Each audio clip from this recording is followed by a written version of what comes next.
ekraanilindistus on tehtud, et näidata, kuidas lahendada ülesannet Windowsi baasil arvutite võrguseadete muutmine. Et ülesannet teha on vaja alla laadida järgnev fail.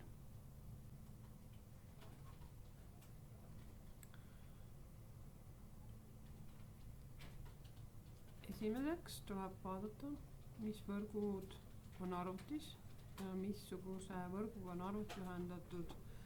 Selleks tuleb minna taskbaril ja avada võrguseaded. Et meil on näha, et oleme ühendatud Kehtna MTK-ga. Ja veel on lisaks Not Free Wi-Fi, KHK, Wi-Fi, Mikrotiki, Wi-Fi, Note 4. Avame Network and Internet Settings, kus on siis võimalik näha, mis internetiga on arvuti ühendatud. Siit on meil võimalik näha staatust Wi-Fi'ga, et Wi-Fi on sisse lülitatud. Internetikaabel on ühendatud Kehtna MTK-ga. Siit on ka võimalik seadistada VPN-i. On võimalik sisse lülitada Airplane Mode, tekitada mobile hotspoti, näitab ära, kui palju on siis andmete kasutus ja ka seadistada proxy't. Järgmisena vaatame Windowsi tulemüüri. Tulemüür on sisse lülitatud. Järgmisena oleks vaja meil tulemüür välja lülitada. Selleks lähen hiirega domain network peale. Klõpsan vasakult hiire klahvi ja lülitan tulemüüri välja.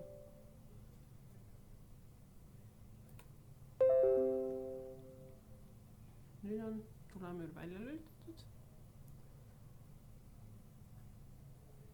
Nüüd lülitan tulemüüri uuesti sisse.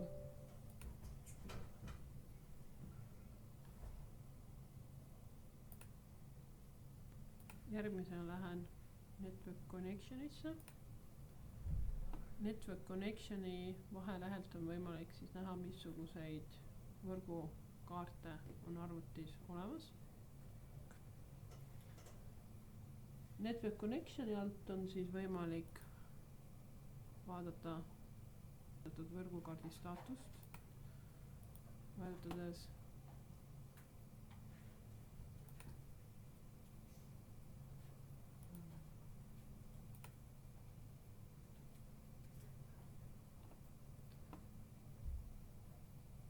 võrgukaart on võimalik siis disable'ida ja uuesti enable tööle panna. Meid huvitab, mis siis infot võrguühenduste kohta on võimalik saada. Selleks läheme hiire parem klõps Properties, kitab lisainformatsiooni.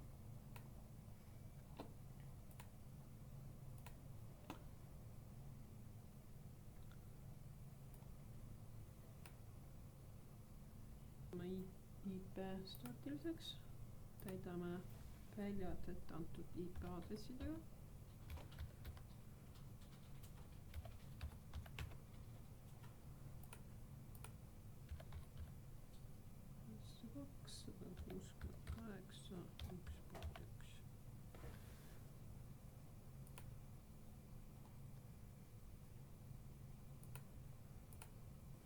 Muudame IP dünaamiliseks.